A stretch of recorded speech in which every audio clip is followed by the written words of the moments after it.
Bonjour à tous, aujourd'hui je vous retrouve pour parler de mes meilleures lectures de l'année 2024. Je vais enfin reprendre des vidéos après presque une année de pause et j'espère que vous allez être contents de me revoir. Moi ça me fait très plaisir en tout cas de reprendre les vidéos. Donc dans cette vidéo je vais vous présenter les 21 lectures qui ont marqué mon année. Il me semble que j'ai lu 64 ou 65 livres pour l'instant en 2024 et il y en a à peu près du coup un tiers qui ont été de très bonnes lectures. Je vais vous présenter dans un premier temps les classiques que j'ai lus en 2024. Le premier livre dont je vais vous parler, c'est La peur de Stefan Zweig. C'est une sorte de longue nouvelle dans laquelle on va suivre une femme qui va être du coup une femme adultère qui va se faire piéger par une femme lorsqu'elle va sortir de chez son amant. Elle va profiter de la peur de cette femme pour lui soutirer un maximum d'argent et du coup nous on va suivre un petit peu la descente aux enfers de cette femme. C'est une nouvelle que j'ai beaucoup aimée, j'avais pas lu Stefan Zweig depuis un petit moment et ça m'a fait très plaisir de retrouver cet auteur. Une autre nouvelle dont je vais vous parler, c'est Les Nuits Blanches de Dostoïevski. C'est une nouvelle que j'avais lue il y a quelques années et que j'avais pas trop aimée à l'époque et j'ai décidé de la relire cette année parce que j'en entendais beaucoup parler.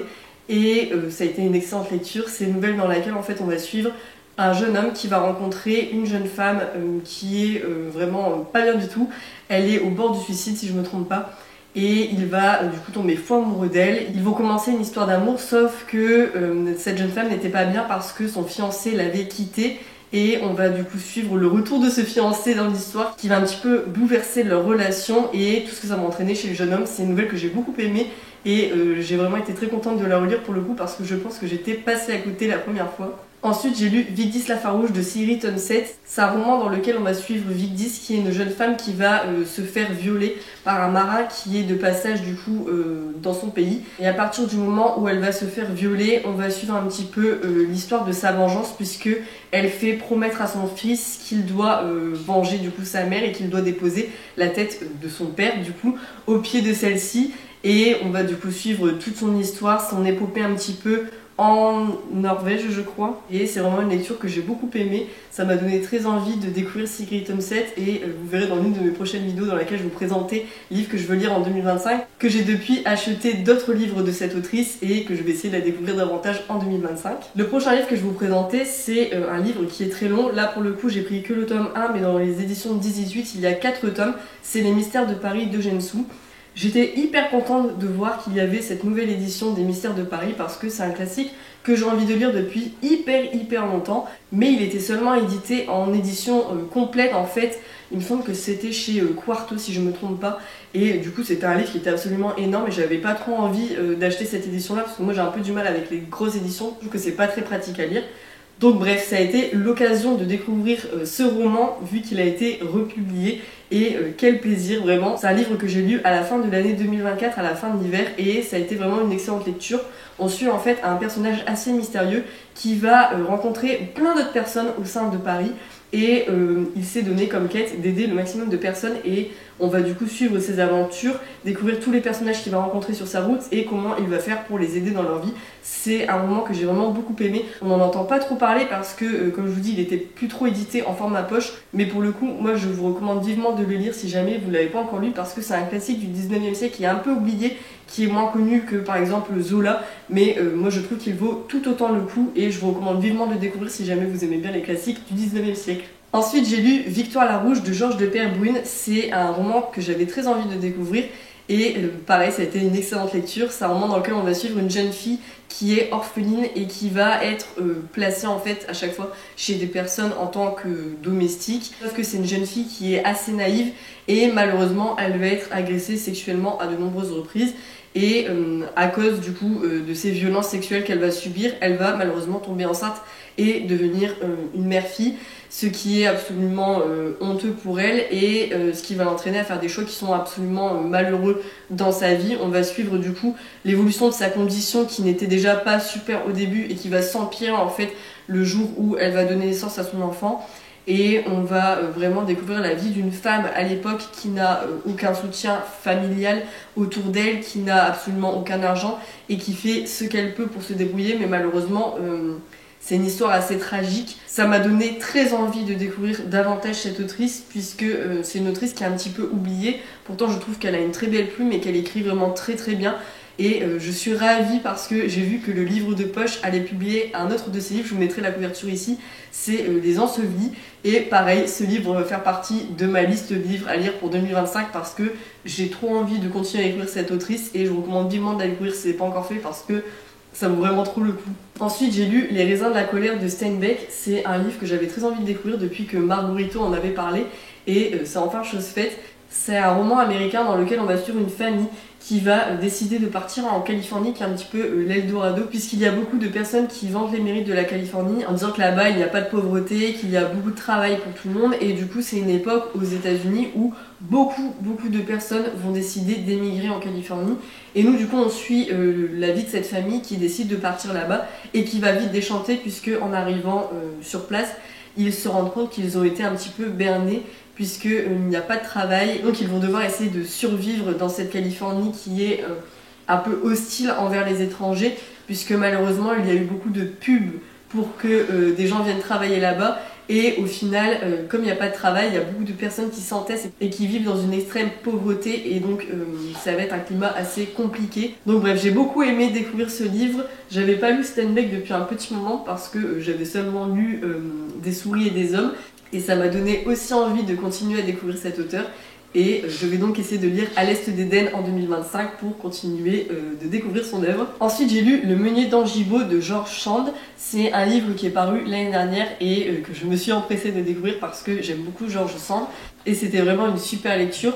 On va suivre en fait une jeune femme qui est récemment veuve. Elle a perdu son mari et elle va décider d'aller dans le Berry pour se rendre sur les propriétés de son mari et évaluer un petit peu sa fortune ou ce qu'il en reste. Et cette femme, en fait, elle avait un amant à Paris qui refusait de se mettre officiellement en relation avec elle parce qu'il jugeait qu'il y avait un trop grand écart en fait entre sa fortune à lui qui est proche du néant et celle de son amante.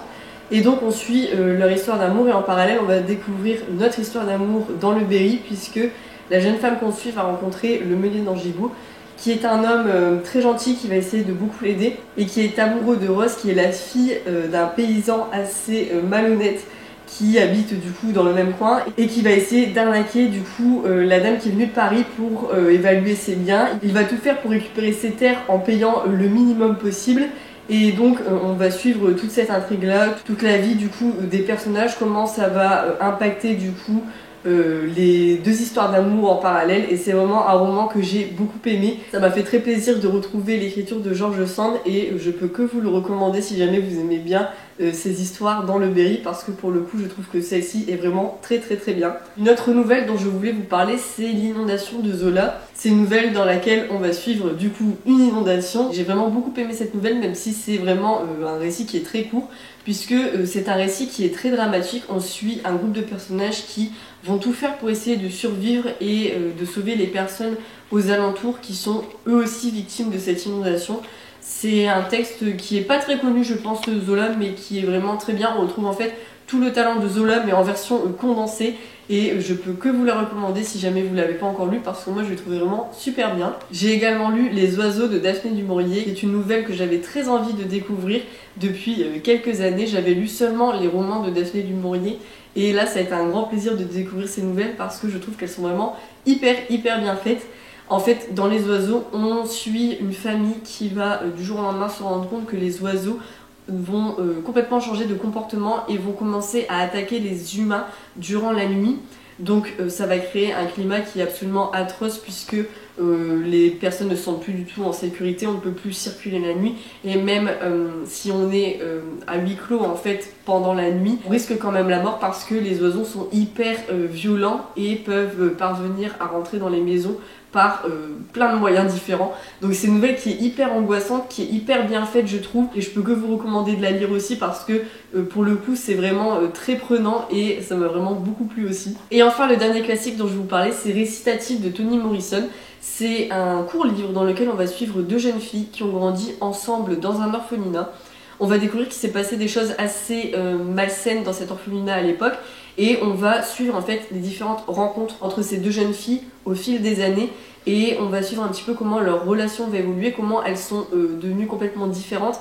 Et c'est vraiment un livre que j'ai beaucoup aimé. J'ai lu d'autres romans de Toni Morrison cette année que j'ai un peu moins aimé, mais là pour le coup c'est un texte qui est très court qui fait environ 120 pages. Et je peux que vous le recommander si jamais vous voulez découvrir cette autrice, parce que je trouve qu'il se lit très bien, qu'il n'est pas aussi dense que d'autres livres comme Beloved par exemple que j'ai pu lire cette année, mais on retrouve vraiment tout le talent de Toni Morrison dans celui-ci. Et je pense que moi c'est mon roman préféré de cette autrice pour l'instant. Ensuite on va passer aux lectures un peu plus contemporaines. Je vais vous parler dans un premier temps de La Maison des Hollandais de Anne Patchett. C'est un roman que je viens de lire là au mois de décembre et que j'ai vraiment beaucoup aimé. On suit la vie de deux frères et sœurs qui vont grandir dans la Maison des Hollandais, qui est une demeure absolument magnifique qui est située à Philadelphie aux États-Unis. Et on va suivre du coup leur vie à partir de leur enfant jusqu'à l'âge adulte, et c'est hyper intéressant. Ce sont des enfants qui étaient de base issus d'une famille pauvre, et en fait leur père a réussi à s'enrichir et à acheter cette demeure absolument incroyable qu'est la Maison des Hollandais. C'est une maison qui est absolument magnifique, mais du coup il a projeté toute sa famille dans cette maison, dont sa femme qui a eu vraiment beaucoup de mal à s'y habituer, puisque elle avait l'habitude de ne pas avoir d'argent, et elle s'est retrouvée dans une maison de riches entre guillemets, où elle avait des domestiques, et ça l'a vraiment beaucoup affectée, puisque c'est une personne qui préférait s'occuper des pauvres plutôt que de jouer la grande dame. Et donc elle va décider de quitter cette maison et d'abandonner toute sa famille pour partir en Inde. Et nous on suit en fait l'histoire des enfants à partir de ce moment-là, comment ils ont grandi sans leur mère au sein de cette maison, avec un père qui était très absent puisque très absorbé par son travail, et surtout l'arrivée de la belle-mère Andrea qui va vraiment prendre une place très importante au sein de la famille. Elle est passionnée par cette maison et on sent en fait qu'elle a été attirée par cette relation du coup avec le père uniquement pour essayer de venir dans cette maison. Et on va suivre tout ce que ça va entraîner dans la vie des enfants, l'arrivée de cette belle-mère et du coup de ces filles qui vont être les demi-sœurs des deux enfants qu'on va suivre. Et donc voilà, je vous en dis pas plus parce que j'ai pas envie de vous spoiler l'histoire, mais c'est un livre que j'ai beaucoup aimé. Je m'attendais pas du tout à ça en le commençant parce que j'avais pas lu le résumé, et je sais pas, je m'attendais à un roman plus historique alors qu'au final ça se passe à la fin du XXe siècle, donc c'est pas tant historique que ça. Mais c'est un roman que j'ai beaucoup aimé les deux personnages des enfants et toutes les intrigues qu'il y avait autour de la mer, autour de la Maison des Hollandais. C'est vraiment un livre que j'ai beaucoup aimé, que je vous recommande si jamais ça peut vous intéresser. Ensuite j'ai lu Vie à vendre de Mishima. C'est un roman qui est complètement différent de ces autres romans que j'ai pu lire de lui pour l'instant, puisqu'en fait on va suivre un homme qui est vraiment désespéré et qui veut mourir, donc il décide de mettre une annonce dans les journaux locaux pour vendre sa vie. Personnes qui vont... Ah putain, j'ai oublié de mettre mon micro, j'espère qu'on m'entend. Et donc il va être embauché par des personnes pour des missions très différentes les unes des autres, et il va du coup faire face à son destin qui ne veut pas du tout le faire mourir, et ça va l'entraîner dans des situations de plus en plus rocambolesques. Et c'est vraiment un livre que j'ai trouvé très divertissant. Ça change des autres romans de Mishima. Si jamais vous en avez déjà lu et que vous lisez celui-ci, je pense que vous voyez ce que je veux dire. Mais c'est un roman que j'ai trouvé beaucoup plus moderne pour le coup, et je vous le recommande vivement si jamais vous aimez bien cet auteur ou que vous voulez découvrir une autre facette de cet auteur. Ensuite j'ai lu Black Butterflies de Priscilla Morris. C'est un livre dans lequel on va suivre le siège de Sarajevo, et j'ai vraiment beaucoup aimé cette lecture. On suit une artiste qui va décider de rester en fait sur place et de ne pas suivre son mari qui lui décide de partir s'exiler en Angleterre chez sa fille pendant cette période de crise. Et donc elle décide de rester sur place, et on va suivre sa vie du coup pendant le siège. On va voir comment ses conditions de vie vont se dégrader, comment la vie au sein de la ville va devenir de plus en plus difficile au fil des mois.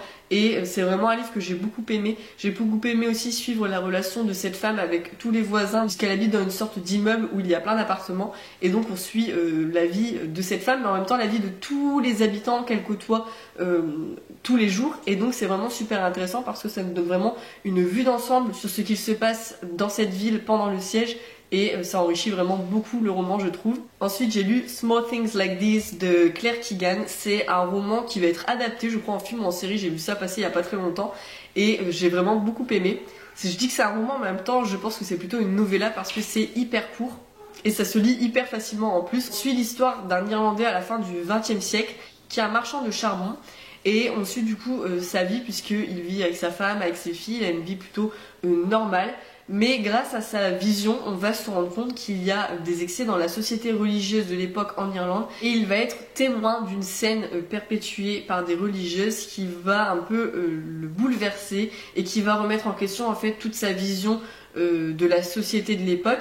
Il va avoir très envie de faire quelque chose pour remédier à cette situation, sauf qu'il va être freiné par sa femme qui lui demande de ne pas s'en mêler pour éviter les problèmes. Et nous, on va suivre du coup ce dilemme qu'il va vivre après avoir vu la scène que je vais pas vous spoiler parce que j'ai pas envie non plus de tout vous raconter. C'est un roman que j'ai beaucoup aimé, ça m'a donné très envie de découvrir d'autres livres de cette autrice parce que je sais qu'elle écrit des livres qui sont plutôt courts et qui sont généralement très appréciés en fait du public. Et moi j'ai vraiment beaucoup aimé cette lecture là, donc je vous recommande vivement si jamais vous cherchez un petit roman court mais qui est quand même hyper intéressant. Ensuite je vais vous parler de Créatures du petit pays de Jue Hakim.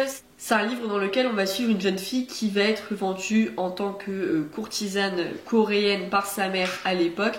Et on va du coup suivre cette jeune fille depuis son enfance puisqu'elle va être placée assez tôt chez une dame qui va essayer de la former pour devenir courtisane jusqu'à sa vie adulte. Et en parallèle en fait on va suivre également la vie de l'un de ses amis qui est Jungo et qui est un voyou en fait des rues qui va devenir peu à peu un genre de chef de gang. Et du coup on va suivre un petit peu leur vie d'un côté au sein d'un gang et de l'autre côté la courtisane qui va s'élever peu à peu dans la société et qui va côtoyer des milieux assez bourgeois. Ça nous permet vraiment de découvrir la vie en Corée pendant une bonne partie du XXe siècle et moi j'adore les romans comme ça où on suit plein de personnages et on découvre vraiment la vie d'un pays à un moment donné. Donc si jamais c'est quelque chose que vous aimez bien, je vous recommande vivement ce roman parce que je trouve qu'il est vraiment très bien, il est bien écrit, il se lit facilement et c'est vraiment très intéressant, donc voilà. Ensuite, je vais vous parler de Moi qui n'ai pas connu les hommes. C'est un roman que ma soeur m'a vivement conseillé de lire parce qu'elle l'avait beaucoup aimé et je l'ai beaucoup aimé aussi. On suit en fait un groupe de femmes qui vivent dans un genre de sous-sol, dans un genre de cage et elles vivent sous la surveillance de plusieurs gardiens qui se relaient. Donc on suit principalement une jeune fille qui est du coup arrivée très jeune, je crois qu'elle était même bébé quand elle arrivait dans cette cage. Et elle va du coup essayer de comprendre pourquoi elles vivent là, comment les femmes peuvent s'habituer à ne rien dire. On suit leur quotidien en fait au sein de cette cage jusqu'au jour où, sans trop d'explications, les gardes disparaissent complètement et les femmes sont capables de sortir de la cage et de sortir de cet endroit où elles sont prisonnières et donc elles vont découvrir le monde où elles étaient du coup retenues. C'est hyper intéressant, j'ai vraiment beaucoup aimé ce roman, même si j'avoue que je suis un petit peu restée sur ma faim. Je m'attendais à ce qu'il y ait vraiment un dénouement et à ce qu'on comprenne vraiment le pourquoi de l'histoire au final, et pour le coup c'est un roman qui reste assez mystérieux donc j'avoue que je suis un peu restée sur ma faim mais ça reste quand même une excellente lecture. Ensuite j'ai lu Blue Sisters de Coco Mellors, c'est mon premier roman de cette autrice et je l'ai beaucoup aimé. On suit 4 sœurs qui ont grandi dans un environnement assez compliqué avec des parents assez compliqués et elles ont toutes un destin très différent. En fait, je dis on suit 4 sœurs, elles étaient 4 sœurs de base, mais au final on n'en suit que 3 parce que dès le début du roman, on apprend que l'une des 4 sœurs est décédée et du coup on suit la vie des 3 autres, on essaie de voir comment chacune va vivre son deuil, comment chacune va essayer de s'adapter à l'absence de cette 4e sœur. Et c'est vraiment un roman que j'ai beaucoup aimé. J'aime beaucoup les romans qui parlent des relations entre sœurs et pour le coup là j'ai été vraiment servie. Ce que j'ai beaucoup aimé c'est que les sœurs sont vraiment très différentes les unes des autres et donc on va découvrir des histoires qui sont complètement différentes les unes des autres même si elles viennent d'une même famille. Et ouais, c'est vraiment un roman que je peux que vous recommander si jamais vous aimez bien la littérature contemporaine parce que je trouve que celui-ci est vraiment très bien. Et enfin le dernier contemporain dont je vais vous parler c'est Du côté sauvage de Tiffany McDaniel. Dans ce roman, on va suivre 2 jumelles, Arc et Daffy, qui grandissent dans des conditions qui sont absolument horribles. Elles vont subir des agressions dès leur plus jeune âge, donc gros trigger warning si jamais c'est quelque chose que vous avez du mal à lire, parce que pour le coup, il y en a vraiment beaucoup dans le livre. Et on suit du coup ces 2 filles depuis leur enfance jusqu'à l'âge adulte et on va voir comment elles vont faire pour essayer de se débrouiller, pour essayer de sortir de l'environnement familial dans lequel elles ont grandi, puisqu'elles ont grandi dans un environnement où il y avait de la prostitution, de la drogue et malheureusement on va voir comment elles vont avoir énormément de mal à quitter ce schéma familial. Donc ça c'est l'histoire de base et le grand bouleversement en fait qui va arriver dans ce roman c'est la découverte de l'une de leurs amies dans une rivière noyée.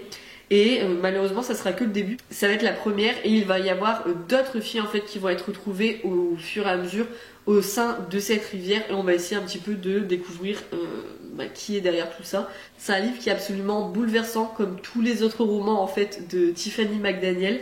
Mais comme d'habitude, elle a une plume qui est absolument incroyable. Cette histoire aussi est vraiment hyper bien construite. Donc je peux vraiment que vous recommander ce roman. Si jamais vous ne l'avez jamais lu, c'est un bon moyen pour la découvrir. Parce que je trouve qu'il est vraiment tout aussi bien que Betty ou L'été où tout a fondu. Et je vous recommande vraiment de le lire. Ensuite, je vais vous parler de 3 lectures qui sont plutôt orientées sur la science-fiction. La première, c'est Récursion de Blake Crouch. Blake Crouch, c'est un auteur que j'aime beaucoup. Vous allez voir, il y a un autre livre de cet auteur qui va arriver juste après. Et j'ai lu plusieurs de ses romans cette année. Celui-ci m'a vraiment beaucoup plu. On suit un policier new-yorkais qui va enquêter sur un phénomène qui est le syndrome des faux souvenirs. Et en fait, cette maladie va donner à des personnes des souvenirs qu'elles n'ont jamais vécus et qui vont du coup perturber grandement les personnes qui vont être atteintes de ce syndrome. En parallèle, on va également suivre l'histoire d'une scientifique, une neurologue qui s'appelle Elena, qui va travailler sur un remède en fait à la maladie d'Alzheimer. Et on va du coup se rendre compte comment leurs 2 destins vont finir par se croiser. C'est un excellent roman de science-fiction. Moi je trouve que tous les romans de Blake Crouch se lisent très facilement. On a l'impression en fait de regarder un film d'action. Et c'est vraiment passionnant. Donc si jamais c'est des histoires qui peuvent vous intéresser, je vous recommande vivement de le découvrir parce qu'il a vraiment une très bonne plume et il a vraiment à écrire à chaque fois des histoires qui sont très captivantes et prenantes. Du même auteur, j'ai lu Wayward Pines, c'est une série qui est en 3 tomes, là j'ai pris le tome 2, j'en ai pris un au pif. Et c'est une série que j'ai vraiment beaucoup aimée. Là pour le coup, on est un peu moins dans la science-fiction, même si il y en a quand même un petit peu. Et on est plutôt dans une histoire qui est pleine d'action. Là pour le coup, celle-ci je crois qu'elle a été adaptée en série si je me trompe pas. Et je comprends pourquoi, parce que vraiment on lit ces romans et on a l'impression de regarder un film d'action, c'est hyper bien fait. Dans le tome 1, on va suivre un homme qui va débarquer dans une ville. Il ne sait pas trop comment il y est arrivé, il se souvient qu'il devait y aller, mais il a comme un trou de mémoire, il n'arrive pas à se souvenir comment il a fini par arriver dans cette ville. Et bizarrement dans cette ville, il va devoir avoir une autre vie, avoir un autre métier. On va le placer dans la société comme une sorte de pion sans lui donner trop d'explications. Et lorsqu'il va questionner les personnes qui sont autour de lui, il va se rendre compte que les gens sont très bizarres et que tout le monde a l'air un peu perdu au sein de cette ville. Donc on va suivre un petit peu son arrivée au sein de cette mystérieuse ville et il va se rendre compte au fur et à mesure que cette ville est un huis clos qu'il ne peut pas quitter. Et il va du coup essayer de comprendre dans quel endroit il a débarqué. C'est hyper intéressant parce qu'en fait de base l'homme qu'on suit il enquêtait sur la disparition d'une femme au sein de cette ville. Et on va se rendre compte que cette disparition cachait plein d'autres choses.